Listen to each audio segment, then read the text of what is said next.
Assalamualaikum. We are from Shah Group. We'll be presenting our topic, drug concentration in two-compartment system.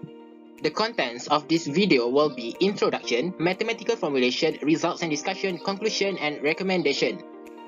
For the first part, introduction. So for the background, pharmacokinetic is a study of the timeline of the drug's temporal effect in human body. Pharmacokinetics parameters are obtained from medication concentration measured in blood plasma. It is commonly represented by the compartmental models which correspond to the tissues and organs in the human body. The objective of this study is to find the relationship between both compartments, to identify parameters involved in analysis of the process, to solve IVP manually and numerically, to compare the results from both calculated data, and last one to improvise the current compartmental model. This study incorporates two organs in human body to obtain the concentration profile. The scope of this study will be the two-compartmental model, the medical institution, and the method used to solve the equation. Next, we're going to present our mathematical formulation. For our mathematical model, it consists of the derivative of the concentration of the drug balances in the central compartment and the derivative of the concentration of the drug balances in the peripheral compartment. As you can see, there is our initial condition and there is a reference to calculate the K0 value. For our model explanation, the two compartment model splits the body into central and peripheral compartments. The plasma and tissues in the central compartment are distributed very instantly, meanwhile the peripheral compartment is made up of tissue with a slower drug dispersion.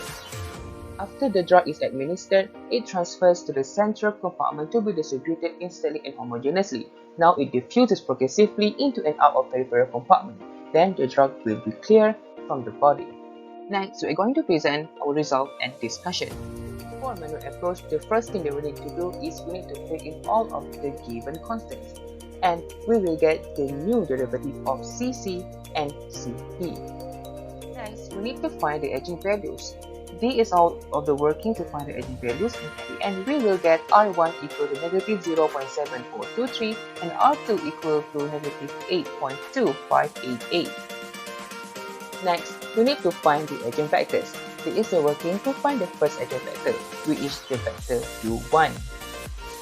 After that, we need to find the second eigenvector. There is all the working to find it, which is the vector u2. After that, we need to find the fundamental matrix. Here is all the working to find it, and we will get all the values as shown in Cp. We need to find the constant values, which is C1 and C2. Here is all the working to find the C1 and C2. After filling in the constant of C1 and C2, we will get the general solution of CCP and CPP.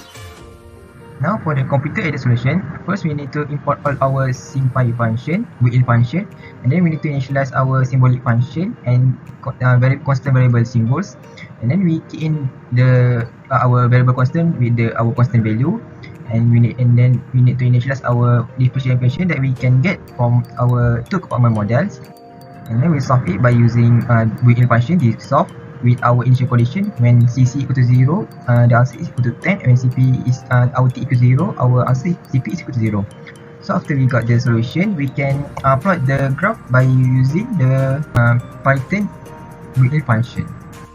In order to verify the manually calculated data in which Laplace transform is used, the result is to be compared with the Python result. Since the computer-aided approach resulted in the same data as the manual one, the manual solution is verified to be correct.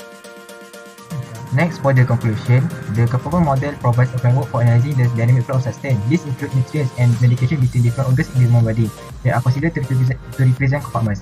Pharmacokinetic, epidemiology, biomedicine, system theory, complexity theory, engineering, physics, computer science, and social science are just a few of the domains where two compartment models are used.